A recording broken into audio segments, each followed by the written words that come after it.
5ാമത്തെ എപ്പിസോഡിന്റെ തുടക്കത്തിൽ നമ്മളെ കാണിക്കുന്നത് നമ്മുടെ കെൽവിനാണെങ്കിൽ വീടിന്റെ സമ്മതമില്ലാതെ അവനായിട്ട് ഇന്റിമേറ്റ് ആവാൻ നോക്കാണ്. അതായത് റേപ്പിന്റെ രീതിയിലാണ് മുമ്പോട്ട് പൊക്കോണ്ടിരിക്കുന്നത്. വീറിനാണെങ്കിൽ യാതൊരു റിയാക്ഷനും ഇല്ലാതെ ഒരു മരിച്ച ആള് കിടക്കുന്ന പോലെയാണ് കിടക്കുന്നത്. ഇത് കണ്ടിട്ട് നന്നായിട്ട് നമ്മുടെ കെൽവിന് ഫീൽ ആവുന്നുണ്ട്. അവൻ കുറേ സോറിയും കാര്യങ്ങളൊക്കെ ചോദിക്കുന്നുണ്ട്. ഞാൻ എൻ്റെ ബിഹേവിയർ നല്ല മോശമൊന്നും എനിക്കറിയാം, നീ എന്നോട് ക്ഷമിക്കണമെന്ന് പറയുന്നുണ്ട്. നിന്റെ ബിഹേവിയറല്ല എനിക്ക് നിന്നോട് ക്ഷമിക്കാൻ പറ്റാത്തത്. ഗ്രൂപ്പായിട്ട് നീ ഒരു എഗ്രിമെന്റ് സൈൻ ചെയ്തില്ലേ, പിന്നെ നീ എന്നെ രക്ഷിക്കാനും വന്നില്ല. നീ ചിന്തിക്കുന്ന പോലെയൊന്നല്ല ഞാനത് സൈൻ ചെയ്തത് നമ്മുടെ രണ്ടുപേരും നല്ലതിനാണ്. പിന്നെ നിന്റെ അച്ഛനെ ഞാൻ കോണ്ടാക്ട് ചെയ്തായിരുന്നു, പോലീസിനെ കോണ്ടാക്ട് ചെയ്തായിരുന്നു. എനിക്ക് അതാണ് നല്ലതെന്ന് തോന്നി, അതുകൊണ്ടാണ് അങ്ങനെ ചെയ്തതെന്ന് പറയുന്നുണ്ട്. നീ എന്തൊക്കെ പറഞ്ഞാലും ഈ ഒരു കാര്യത്തിൽ ഞാൻ നിന്നോട് ഫോർഗീവ് ചെയ്യില്ല എന്ന് നമ്മുടെ വീട് അങ്ങ് കട്ടായം പറയാണ്. അവിടെ സീൻ കട്ടാക്കിയിട്ട് നമ്മളെ കാണിക്കുന്നത് ഓഫീസാണ്. എൽവിന്റെ പുതിയ മൊബൈൽ പെട്ടിന്റെ ആ ഒരു തിയേറ്റർ ഉണ്ടല്ലോ, അതിനെ പറ്റിയുള്ള ചോദ്യങ്ങൾ ചോദിക്കാനാണ് ആൾക്കാരെല്ലാം വന്നേക്കുന്നത്. നമ്മുടെ കെൽവിനാണെങ്കിൽ ഇത് ഇവരുടെ ഗ്രാൻഡ് മദറിന്റെ ഐഡിയ എന്നൊക്കെ പറഞ്ഞിട്ടാണ് അത് വിശേഷിപ്പിക്കുന്നത്.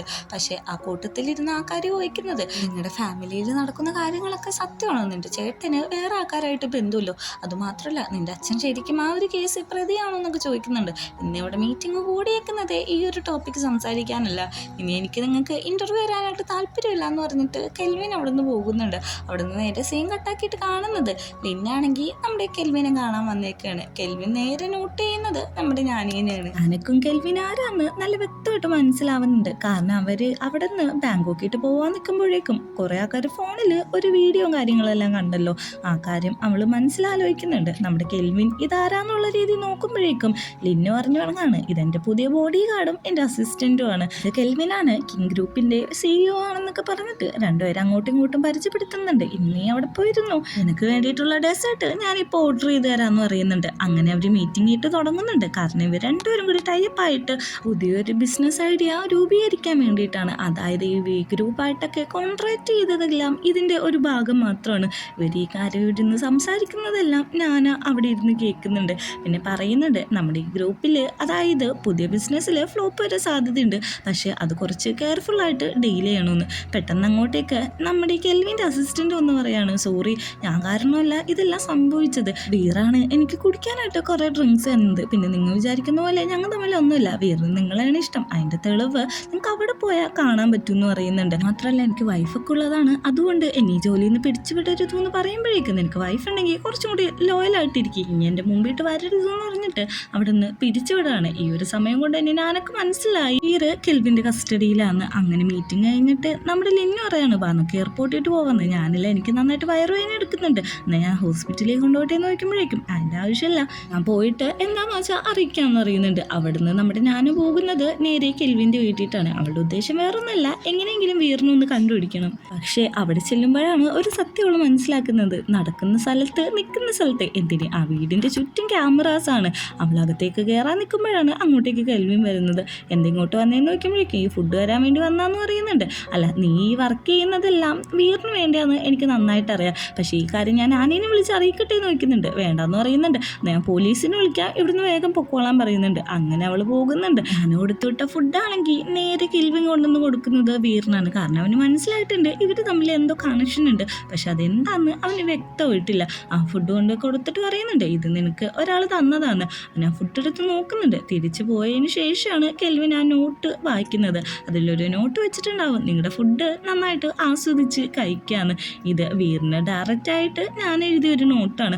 അതവൻ ചുറ്റിക്കൂട്ടി കളയുന്നുണ്ട്. ഇവിടുന്ന് സീൻ കട്ടാക്കിയ നമ്മളെ കാണിക്കുന്നത് ലിന്നിനെയാണ്. ലിന്നി എയർപോർട്ടിട്ട് പോയേക്കുന്നത് അവൻ്റെ അനിയനെ പിക്ക് ചെയ്യാൻ വേണ്ടിയിട്ടാണ്. ഇവൻ്റെ പേരാണ് ലാവിഡ്. ഇവൻ തിരിച്ച് വന്നേക്കാണ്, അതായത് അബ്രോഡായിരുന്നു പഠിച്ചുകൊണ്ടിരുന്നത്.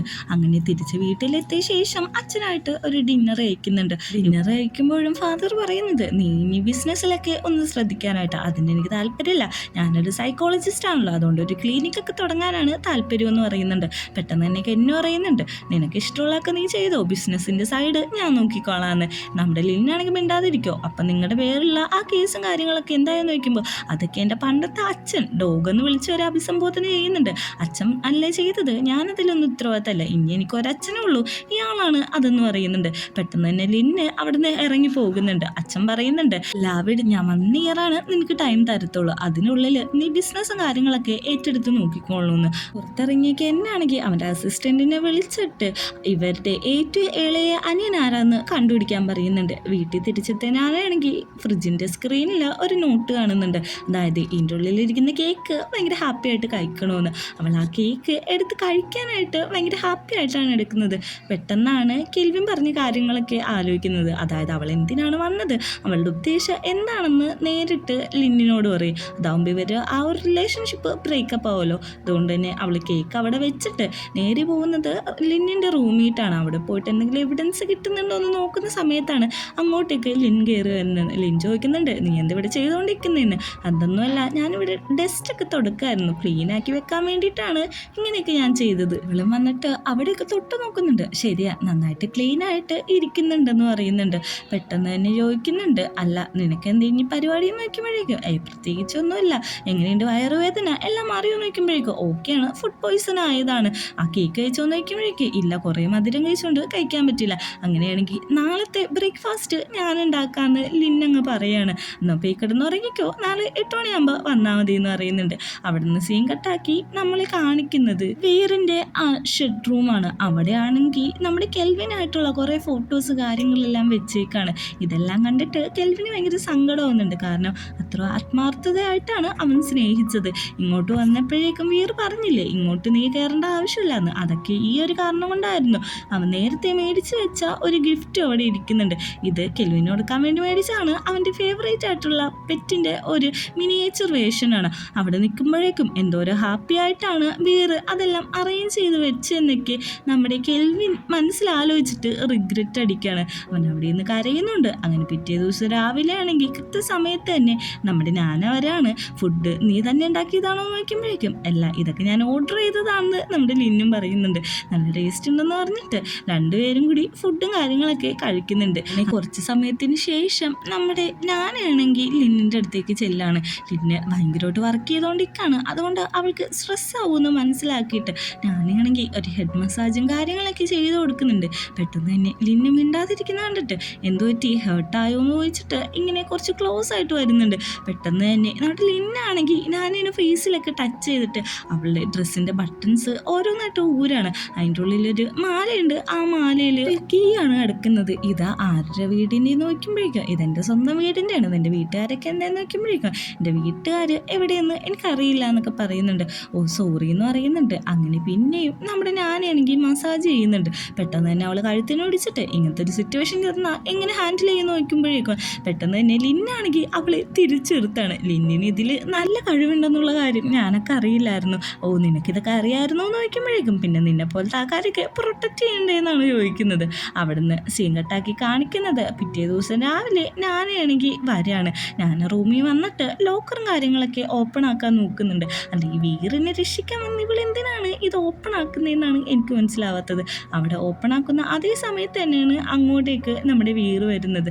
വീറ് വന്നിട്ട് വാതിലോർക്കാൻ പറയുന്നുണ്ട്. എടാ സൈക്കോ, നീ എന്തിനും ഇങ്ങോട്ട് വന്നേക്കണത്, ഞാൻ വാതിലോർക്കില്ല എന്ന് പറയുമ്പോഴേക്കും ഞാൻ ലിന്നിനോട് എല്ലാം പറയുമെന്ന് പറയുന്നുണ്ട്. വേറെ വഴിയില്ലാതെ കില്ലിനെയാണെങ്കിൽ അകത്തേക്ക് അവൾ കയറ്റുന്നുണ്ട്. പക്ഷെ അകത്തേക്ക് പോകാൻ സമ്മതിക്കാതെ കൈ പിടിച്ച് തിരിച്ചു വെച്ചേക്കാണ്. എടി ഞാനൊന്നിനും വന്നല്ല, ചുമ്മാ ഇങ്ങോട്ട് വന്നാണ്, ഒരു കാര്യം ചോദിക്കാൻ വന്നാന്ന് പറയുന്നുണ്ട്. എടാ നീ മനസാക്ഷിയുള്ളവനാണോ, നീ അവനെ സ്നേഹിക്കുന്നുണ്ടെങ്കിൽ ഇങ്ങനെ ടോർച്ചർ ചെയ്യരുത് എന്നൊക്കെ പറഞ്ഞിട്ട് മെൻ്റലി അങ്ങ് ഇമോഷണലി ഡാമേജ് ആക്കി കളയാണ്. ഇത് ചെല്ലുമ്പോഴേക്കും വേറാണെങ്കിൽ ഒന്നും മിണ്ടാതെ ഈ പൂച്ചക്കുട്ടികളൊക്കെ കിടന്നുറങ്ങുന്ന പോലെ കിടന്നുറങ്ങാണ്. ഈ ഒരു സീൻ കാണുമ്പോഴേക്കും എനിക്ക് ഭയങ്കര ഒരു സങ്കടം വന്നായിരുന്നു. പെട്ടെന്ന് അവൻ്റെ കാലിലെ ചങ്ങലയൊക്കെ അഴിച്ചിട്ട് അവനെ കൊണ്ടൊരു സ്ഥലത്തേക്ക് പോവാണ്.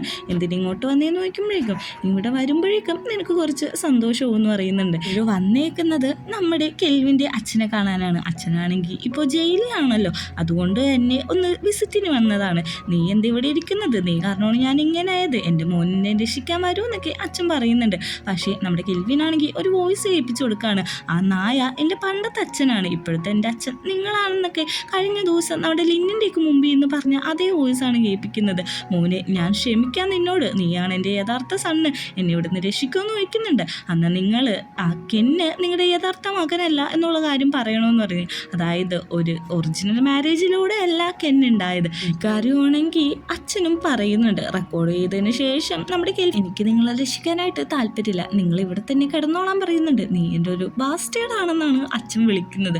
അങ്ങനെ അയാൾ അകത്ത് കിടന്ന് ഒത്തിരി ഒച്ചപ്പാടും ബഹളം ഉണ്ടാക്കുന്നുണ്ട്. നിങ്ങൾ എന്തൊക്കെ കാണിച്ചാലും നിങ്ങളെ ഞാൻ ഇവിടുന്ന് രക്ഷിക്കാൻ പോകുന്നില്ല, നിങ്ങളുടെ ജീവിതകാലം മുഴുവൻ നിങ്ങൾ ഇവിടെ കിടന്നോളാൻ പറയുന്നുണ്ട്. അവിടുന്ന് തിരിച്ച് വീട്ടിലേക്ക് എത്തുന്ന നമ്മുടെ വീറിനോട് ചോദിക്കുന്നുണ്ട്, നീ എന്താ പേടിച്ചു പോയൊന്ന്, എനിക്കെന്തിനാ പേടി, എനിക്ക് നിങ്ങളുടെ ഫാമിലി മാറ്റേഴ്സിലൊന്നും ഇടപെടാൻ താല്പര്യമില്ലെന്ന്. ആ ഗിഫ്റ്റ്, അതായത് നമ്മുടെ വീറ് നേരത്തെ കൊടുക്കാൻ മേടിച്ച് വെച്ചാൽ ആ ഗിഫ്റ്റ് അവൻ എടുക്കുന്നുണ്ട്. ഇതെന്തിനാ നീ എടുത്തതെന്ന് വെച്ചിട്ട് അതങ്ങ് തട്ടിക്കളയാണ്. പെട്ടെന്ന് തന്നെ ദേഷ്യം വന്ന നമ്മുടെ കെൽവിനാണെങ്കിൽ അവനെ പിടിച്ച് കിസ് ചെയ്യാണ്. അതായത് അവനൊട്ടും താല്പര്യമില്ലാത്ത രീതിയിലാണ് നമ്മുടെ കെൽവിൻ ബിഹേവ് ചെയ്തുകൊണ്ടിരിക്കുന്നത്. ഇവൻ ഇല്ലീഗൽസ് ആണെന്നുള്ള കാര്യം നമ്മുടെ ഫാദർ പറഞ്ഞ വോയിസ് ഇപ്പോൾ എല്ലാ ന്യൂസിലും സ്പ്രെഡ് ആയിട്ടുണ്ട്. അത് കേൾക്കുന്നുണ്ട്. അങ്ങനെ തിരിച്ചു പോകുന്ന വഴിയിൽ കെൽവിൻ ചോദിക്കുന്നുണ്ട്, നിനക്ക് ഷോപ്പിങ്ങിനൊക്കെ പോകണമെന്ന്, എനിക്കൊരു സ്ഥലത്തും പോകണ്ടെന്നുള്ള രീതിയിലാണ് നമ്മുടെ വീറും ഇരിക്കുന്നത്. അങ്ങനെ ലിന്നിനെ കാണാൻ ചെല്ലുമ്പോഴേക്കും ലിന്നും പറയുന്നുണ്ട്, നീ കുറച്ച് അവനൊന്ന് നോക്കിയേക്കുക, ഇങ്ങനെ ഇട്ട് ആർക്കാണ് മെൻ്റലി ബ്രേക്ക് ഡൗൺ ആവാത്തത്, അല്ല ഞാൻ ആലോചിക്കുന്നത് ഒരു ഫിസിഷ്യനെ കാണിച്ചാലോ എന്നാണ്. അവിടുന്ന് സീൻ കട്ടാക്കി നമ്മളെ കാണിക്കുന്നത് നമ്മുടെ ലാവിഡാണ്. ലാവിഡാണെങ്കിൽ ലിന്നിൻ്റെ അടുത്തൊന്ന് പറയുന്നുണ്ട്, നമ്മുടെ അനിയനെ കോണ്ടാക്ട് ചെയ്തായിരുന്നു, പക്ഷെ അവൻ്റെ ഫോണ് ഇപ്പോൾ കിട്ടുന്നില്ല. അവൻ്റെ ബോസിൻ്റെ പേര് വീറിനെന്തോന്ന് പറയുന്നുണ്ട്. വീറോ നമ്മുടെ വീറാണോ എന്ന് ചോദിക്കുന്നുണ്ട്. ഫോട്ടോ കാണിച്ചു കൊടുക്കുമ്പോഴേക്കും നമ്മുടെ വീറാന്ന് മനസ്സിലാവുന്നുണ്ട്. ഇവനാണെങ്കിൽ ആ കെൽവിൻ്റെ കസ്റ്റഡിയിലാന്ന് ലിന്നു അറിയുന്നുണ്ട്. അങ്ങനെ പിറ്റേ ദിവസം രാവിലെ കെൽവിൻ്റെ വീട്ടിട്ട് പോകുന്നത് ലാവിഡാണ്. അതായത് വീറിനെ കണ്ടുപിടിച്ചാലാണ് തൻ്റെ അനിയൻ എവിടെയെന്ന് കണ്ടുപിടിക്കാൻ പറ്റുള്ളൂ എന്ന് അവന് നന്നായിട്ട് അറിയാം. അങ്ങനെ പേഷ്യൻറ്റിനെ കാണണമെന്ന് പറഞ്ഞ് താഴത്തേക്ക് ചെല്ലുമ്പോഴേക്കും നമ്മുടെ വീറാണെങ്കിൽ ഒന്നിനും സമ്മതിക്കില്ല. എനിക്ക് ഭ്രാന്തൊന്നുമില്ല, എനിക്കൊരു പ്രശ്നമില്ല, എനിക്ക് നിങ്ങളോടൊക്കെ ഓപ്പറേറ്റ് ചെയ്യാനായിട്ട് താല്പര്യമില്ല എന്നാണ് പറഞ്ഞുകൊണ്ടിരിക്കുന്നത്. നിങ്ങളിവിടെ നിൽക്കുന്നതുകൊണ്ടായിരിക്കും ഇദ്ദേഹം ഇങ്ങനെയൊക്കെ സംസാരിക്കുന്നത്. നിങ്ങൾ പുറത്തേക്ക് പോകാൻ പറയുന്നുണ്ട്. അതിലൂടെ വീറിന് മനസ്സിലാവുന്നുണ്ട് വന്നിരിക്കുന്ന ഡോക്ടർ തന്നെ ഹെൽപ്പ് ചെയ്യാനാണ്. ഇതാണ് ഈ വീട്ടിൽ ക്യാമറ ഇല്ലാത്ത സ്ഥലമെന്ന് പറയുന്നുണ്ട്. അല്ല നിങ്ങൾ എന്തിനാണ് എന്നെ രക്ഷിക്കാൻ നോക്കുന്നതെന്ന് പറയുമ്പോഴേക്കും എനിക്കൊരു ബ്രദറുണ്ട്, അവൻ്റെ പേര് ലലിത് എന്നാണ്, അവൻ നിങ്ങളുടെ അടുത്താണ് അസിസ്റ്റൻ്റായിട്ട് ജോലി ചെയ്തുകൊണ്ടിരുന്നത്, അവനിപ്പോൾ വിളിച്ചിട്ട് കിട്ടുന്നില്ല എന്ന് പറയുന്നുണ്ട്. അവനന്ന് തിരിച്ച് മലേഷ്യയിട്ട് പോയതാണ്, ഞാനൊന്ന് വിളിച്ചു നോക്കട്ടെ എന്ന് പറഞ്ഞ് കോൾ വിളിക്കുമ്പോഴേക്കും ഫോൺ സ്വിച്ച് ഓഫാണ്. നിങ്ങൾ കാണണമെങ്കിൽ എന്നെ ഒന്ന് അറിയിക്കണമെന്ന് പറഞ്ഞിട്ടാണ് അവിടെ നിന്ന് പോകുന്നത്. നേരെ ചെന്നിട്ട് നമ്മുടെ കെൽവിൻ്റെ അടുത്ത് പറയുന്നുണ്ട്, ഇത് കുഴപ്പമൊന്നുമില്ല, സ്ലീപ്പിംഗ് പിൽസ് എഴുതിയിട്ടുണ്ട്, ഇനി ഒരു 5-6 സിറ്റിംഗ് ഒക്കെ ആകുമ്പോൾ ഓക്കെ ആയിക്കോളൂ എന്ന് പറയുന്നുണ്ട്. അങ്ങനെ തിരിച്ച് കെൽവിനാണെങ്കിൽ നമ്മുടെ വീറിൻ്റെ അടുത്ത് വന്നിരിക്കുന്നുണ്ട്. അങ്ങനെ പിറ്റേ ദിവസം ബ്രേക്ക്ഫാസ്റ്റും കാര്യങ്ങളെല്ലാം റെഡി ആക്കിക്കൊണ്ടിരിക്കുന്ന കെൽവിനെ കാണിക്കുന്നുണ്ട്. ഇതേ സമയം കെൽവിൻ്റെ റൂമിലേക്ക് നമ്മുടെ വീറ് ചെല്ലാണ്. അവിടെ ചെന്നിട്ട് കുറേ ലോക്കേഴ്സ് തുറന്നു നോക്കുന്നുണ്ട്. അതിൽ ഒരു ലോക്കേഴ്സ് തുറന്നു നോക്കുമ്പോഴേക്കും അവൻ തന്നെ ഞെട്ടിപ്പോവാണ്. അതായത് ലലിറ്റിൻ്റെ ഫോൺ സ്വിച്ച് ഓഫ് ചെയ്ത് വെച്ചേക്കാണ്. ഇതവൻ കാണുമ്പോൾ ഒന്ന് പാനിക് ആവുന്നുണ്ട്. കാരണം എന്തോ ഒരു ബാഡായിട്ടുള്ള കാര്യം നടന്നെന്ന് അവൻ എന്നെ മനസ്സിലാവുന്നുണ്ട്. പെട്ടെന്ന് അവൻ്റെ മെമ്മറിയിൽ എന്തൊക്കെയോ ഓടി മറയുന്നുണ്ട്. ഈ ഒരു സീനും കൂടി കാണിച്ചിട്ടാണ് 5ാമത്തെ എപ്പിസോഡ് അവസാനിക്കുന്നത്.